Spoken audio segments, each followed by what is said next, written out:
അസ്സലാമലൈക്കും ഫ്രണ്ട്സ്. ഇന്ന് ഞാൻ നിങ്ങളായിട്ട് ഷെയർ ചെയ്യുന്നത് വളരെ ഈസി ആയിട്ട് ഉണ്ടാക്കാൻ പറ്റുന്നൊരു ചോക്കോബാർ ഐസ്ക്രീമിൻ്റെ റെസിപ്പിയാണ്. ഇതിന് നമുക്ക് സ്റ്റിക്കോ മോൾഡോ ഒന്നും ആവശ്യമില്ല, തീ കത്തിക്കേണ്ട ആവശ്യമൊന്നുമില്ല, വളരെ പെട്ടെന്ന് ചെയ്യാൻ പറ്റും. അപ്പോൾ റെസിപ്പിയിലോട്ട് പോകുന്നതിന് മുമ്പായിട്ട് നിങ്ങൾക്ക് ഇഷ്ടമാണെങ്കിൽ സപ്പോർട്ട് ചെയ്യാൻ മറക്കരുത്. അപ്പോൾ ഇതെങ്ങനെ ചെയ്യുന്നത് നോക്കിയാലോ. ആദ്യം തന്നെ ഒരു സോസ് പാനിൽ കുറച്ച് വെള്ളം വെച്ചിട്ടുണ്ട്. അതിൻ്റെ മുകളിലായിട്ട് ഒരു ബൗൾ വെച്ച് കൊടുത്തിട്ടുണ്ട്. നമുക്ക് ചോക്ലേറ്റ് ഒന്ന് മെൽറ്റ് ചെയ്യാൻ വേണ്ടിയിട്ടാണ്. ചോക്ലേറ്റിൻ്റെ ഒരു ചെറിയ പീസാണ് ഞാൻ എടുത്തിട്ടുള്ളത്. ഒരു ചെറിയ ബൗളിലാണ് ഞാനിപ്പോൾ ചെയ്യുന്നത്. അപ്പോൾ അതിനനുസരിച്ചിട്ടുള്ള ഒരു അളവിലാണ് ഞാൻ എടുത്തിട്ടുള്ളത്. അപ്പോൾ ഈ ചോക്ലേറ്റ് നമുക്കൊന്ന് മെൽറ്റ് ചെയ്തെടുക്കാം. ഇത് ഡാർക്ക് ചോക്ലേറ്റ് ആണ് കേട്ടോ. ഇങ്ങനെ ഡബിൾ ബോയിൽ ചെയ്തിട്ട് തന്നെ നിങ്ങൾ മെൽറ്റ് ചെയ്തെടുക്കുക. ഡയറക്റ്റ് നമ്മൾ തീയിൽ വെച്ചിട്ട് ചെയ്യുകയാണെന്നുണ്ടെങ്കിൽ പെട്ടെന്ന് തന്നെ കരിയും. അപ്പോൾ ചോക്ലേറ്റിൻ്റെ ആ ഒരു ടേസ്റ്റൊക്കെ മൊത്തം മാറും.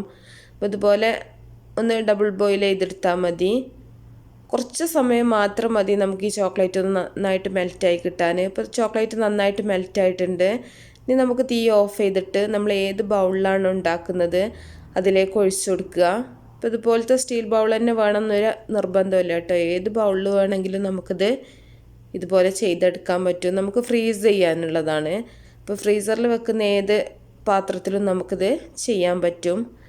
ഇപ്പോൾ നമുക്കിത് എല്ലാ ഭാഗത്തേക്കും ആവുന്ന രീതിയിലൊന്ന് പാത്രം ഒന്ന് ചുറ്റിച്ച് കൊടുക്കുക. ഇതിൻ്റെ കൂടെ വേണമെന്നുണ്ടെങ്കിൽ നിങ്ങൾക്ക് നട്ട്സ് എന്തെങ്കിലും ഒന്ന് പൊടിച്ചിട്ട് ചേർക്കണം എന്നുണ്ടെങ്കിൽ അപ്പോൾ ഈ ചോക്ലേറ്റിൻ്റെ കൂടെ ചേർത്തിട്ട് ഇതുപോലെ ചെയ്താൽ മതി. നമ്മൾ പുറത്തുനിന്നൊക്കെ വാങ്ങിക്കുമ്പോൾ ഉണ്ടാവില്ല നട്ട്സിൻ്റെ പീസുകളൊക്കെ, അങ്ങനെ വേണമെന്നുണ്ടെങ്കിൽ അങ്ങനെ ചെയ്യാം കേട്ടോ. ഇനി നമുക്ക് ഫ്രഷ് ക്രീമാണ് ആവശ്യമായിട്ടുള്ളത്. ഞാനിവിടെ 200 ഗ്രാം ഫ്രഷ് ക്രീമാണ് എടുത്തിട്ടുള്ളത്. ഇതിന് പകരം നിങ്ങൾക്ക് വേണമെങ്കിൽ വിപ്പിംഗ് ക്രീമിൽ ഇത് ചെയ്തെടുക്കാൻ പറ്റും. ഞാനിപ്പോൾ ഫ്രഷ് ക്രീമിലാണ് ചെയ്യുന്നത്. ഇപ്പോൾ നമുക്കിതൊരു പാത്രത്തിലേക്ക് ഇട്ട് കൊടുക്കാം. എന്നിട്ടൊരു 1/2 കപ്പ് കണ്ടൻസ്ഡ് മിൽക്കാണ് നമുക്കിതിലേക്ക് ഒഴിച്ചു കൊടുക്കുന്നത്. ഒരു 1/2 കപ്പ് ഉണ്ടായാൽ തന്നെ നല്ല മധുരം ഉണ്ടാവും. ഇനി അതിൽ കൂടുതൽ വേണമെന്നുണ്ടെങ്കിൽ നിങ്ങൾക്ക് അതിൽ കൂടുതലായിട്ട് എടുക്കുക. ഇതിന് അത്യാവശ്യം നല്ല മധുരം ഉണ്ട് കേട്ടോ. ഇനി ഇതൊരു വിസ്ക് വെച്ചിട്ടാണ് ഞാനിപ്പോൾ ഇതൊന്ന് ബീറ്റ് ചെയ്തെടുക്കുന്നത്. അപ്പോൾ ഞാനിന്ന് ബീറ്റർ വെച്ചിട്ടും വിസ്ക് വെച്ചിട്ട് രണ്ടും വെച്ചിട്ടൊന്ന് കാണിക്കുന്നുണ്ട്. അപ്പോൾ നിങ്ങൾക്ക് വീട്ടിൽ ഏതാണോ ഉള്ളത് അതിനനുസരിച്ചിട്ട് നിങ്ങൾക്ക് ചെയ്തെടുക്കാൻ പറ്റും. മിക്സിയിലിട്ടിട്ടൊന്നും അടിക്കരുത് കേട്ടോ. ഇല്ലെങ്കിൽ ഒരു ഫോർക്ക് വെച്ചിട്ടോ ഒരു സ്പൂൺ വെച്ചിട്ടോ നന്നായിട്ടൊന്ന് ബീറ്റ് ചെയ്തെടുത്താലും മതി. നന്നായിട്ടൊന്ന് മിക്സ് ചെയ്തെടുക്കുക.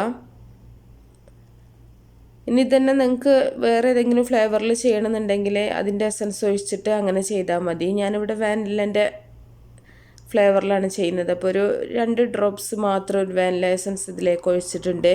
ഇനി ഒരു ഫ്ലേവറിനും വേണ്ട, ഒരു മിൽക്കിൻ്റെ ആ ഒരു ടേസ്റ്റ് തന്നെ മതി എന്നുണ്ടെങ്കിൽ ഒരു എസൻസും ചേർക്കേണ്ട ആവശ്യമില്ല. നന്നായിട്ടൊന്ന് മിക്സ് ചെയ്തെടുക്കുക. ഇനി നമ്മൾ നേരത്തെ ഇത് ഫ്രിഡ്ജിൽ വെച്ചിട്ടൊന്ന് തണുപ്പിച്ചെടുക്കണം കേട്ടോ. ഇല്ലെങ്കിൽ ചോക്ലേറ്റ് ഇതിൽ മിക്സായി പോവും. തണുത്ത് ഇരിക്കുന്ന ചോക്ലേറ്റിൻ്റെ മുകളിലാണ് നമ്മൾ ഈ ഒരു ക്രീമിൻ്റെത് ഒഴിച്ചു കൊടുക്കേണ്ടത്. ഇപ്പോൾ നമ്മൾ വിസ്ക് വെച്ചിട്ട് ചെയ്താണ് കാണിച്ചത്. ഞാൻ ഇനി ബീറ്റർ വെച്ചിട്ടൊന്നുകൂടെ കാണിക്കാം. സെയിം അളവ് തന്നെയാണ് ഞാൻ കാണിക്കുന്നത്. 2 ഫ്രഷ് ക്രീം എടുത്തിട്ടുണ്ട്. ഒരു ഫ്രഷ് ക്രീം പറഞ്ഞാൽ 100 ഗ്രാമിൻ്റെ പാക്കറ്റാണ് കേട്ടോ. അപ്പോൾ 200 ഗ്രാം ഉണ്ട് ഫ്രഷ് ക്രീം. ഇതിലേക്കും നമ്മൾ സെയിം തന്നെ കണ്ടൻസ്ഡ് മിൽക്ക് ചേർക്കുന്നത് സെയിം അളവ് തന്നെയാണ്. ഇതൊന്ന് ആദ്യം ഒന്ന് ക്രീം ഒന്ന് ചെറുതായിട്ടൊന്ന് ബീറ്റ് ചെയ്തെടുക്കുക. ഒരുപാട് സമയം ഇട്ടിട്ട് ബീറ്റ് ചെയ്യരുത് ക്രീം. ഇനി ഇതിലേക്കും നമ്മളൊരു 1/2 കപ്പ് കണ്ടൻസ്ഡ് മിൽക്ക് ഒഴിച്ച് കൊടുക്കുന്നുണ്ട്. എന്നിട്ട് വീണ്ടും നമ്മൾ നന്നായിട്ടൊന്ന് ബീറ്റ് ചെയ്തെടുക്കുക. ഫ്രഷ് ക്രീം നമ്മൾ ഒരുപാട് സമയം ബീറ്റ് ചെയ്തെടുത്തിട്ടുണ്ടെങ്കിൽ ബട്ടർ അത് പിരിഞ്ഞു പോകും കേട്ടോ. അതുകൊണ്ടാണ് ഒരുപാട് സമയം ബീറ്റ് ചെയ്തെടുക്കരുത് എന്ന് പറയുന്നത്. അപ്പോൾ ഇത്രയും മതി. ഇതിൽ ഞാൻ എസൻസ് ഒന്നും ചേർക്കാതെ ഇപ്പോൾ കാണിച്ചിട്ടുള്ളത്. നേരത്തെ ചെയ്ത പോലെ തന്നെ നമ്മൾ ചോക്ലേറ്റ് നന്നായിട്ട് തണുപ്പിച്ചതിന് ശേഷം ഇത് ഒഴിച്ചു കൊടുക്കുക. അപ്പോൾ നമ്മൾ ബീറ്റ് ചെയ്യുമ്പോൾ കുറച്ചും കൂടെ കൂടുതലായിട്ട് നമുക്ക് കിട്ടും കേട്ടോ. ബീറ്റർ വെച്ചിട്ട് ചെയ്യുകയാണെന്നുണ്ടെങ്കിൽ അത് കുറച്ചുകൂടെ ക്വാണ്ടിറ്റി ആയിട്ട് നമുക്ക് തോന്നും. അത് നന്നായിട്ടൊന്ന് പതിഞ്ഞ് വരുന്നതുകൊണ്ടാണ്. സാധാരണ നമ്മൾ വിസ്കോ ഫോക്കോ വെച്ചിട്ട് ചെയ്യുന്നേക്കാളും കുറച്ച് കൂടുതലായിട്ട് ഉണ്ടാവും. ഇനി ഇത് നമുക്ക് ഇതൊന്ന് നന്നായിട്ടൊന്ന് കവർ ചെയ്ത് കൊടുക്കാം. ഇത് നമ്മൾ ഫ്രീസ് ചെയ്യണേ. ഒരു 6 മണിക്കൂറെങ്കിലും നമ്മൾ ഫ്രീസറിൽ ഇത് വെക്കണം കേട്ടോ. അപ്പോൾ ഞാനൊരു രാത്രി ചെയ്തിട്ട് പിന്നെ പിറ്റേ ദിവസമാണ് എടുത്ത് കാണിക്കുന്നത്. ഇപ്പോൾ നന്നായിട്ട് തന്നെ തണുത്തിട്ടുണ്ട്. നന്നായിട്ട് തണുത്തെങ്കിൽ മാത്രമേ നമുക്ക് റീമോൾഡ് ചെയ്യാൻ പറ്റുള്ളൂ. ഇനി നമുക്കിതൊന്ന് കുറച്ച് സമയം പുറത്ത് വെച്ചിട്ടൊന്ന് കമഴ്ത്തി കൊടുത്താൽ മതി. ശരിക്കും നന്നായിട്ട് തന്നെ കിട്ടും. അപ്പോൾ നല്ല ടേസ്റ്റി ആയിട്ടുള്ള ഐസ്ക്രീമാണ് കേട്ടോ. ഒരു സ്റ്റിക്കിൻ്റെ ആവശ്യമൊന്നുമില്ല. വേണമെന്നുണ്ടെങ്കിൽ സ്റ്റിക്കൊക്കെ വെച്ചിട്ട് നിങ്ങൾക്ക് വേണമെങ്കിൽ ഗ്ലാസ്സിലൊക്കെ വെച്ചിട്ട് ചെയ്യാം. അപ്പോൾ ഇങ്ങനെയാണെങ്കിൽ നമുക്ക് കുറച്ച് തണുത്തതിന് ശേഷം ഒന്ന് പീസാക്കി എടുക്കുകയാണെന്നുണ്ടെങ്കിൽ കഷ്ണങ്ങളായിട്ട് തന്നെ കിട്ടും.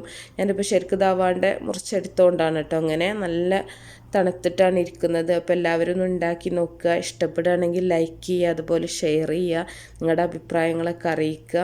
അപ്പോൾ നല്ല നല്ല റെസിപ്പികളൊക്കെ ആയിട്ട് ഇൻഷാ അല്ലാഹ് നമുക്ക് അടുത്തൊരു വീഡിയോയിൽ കാണാം.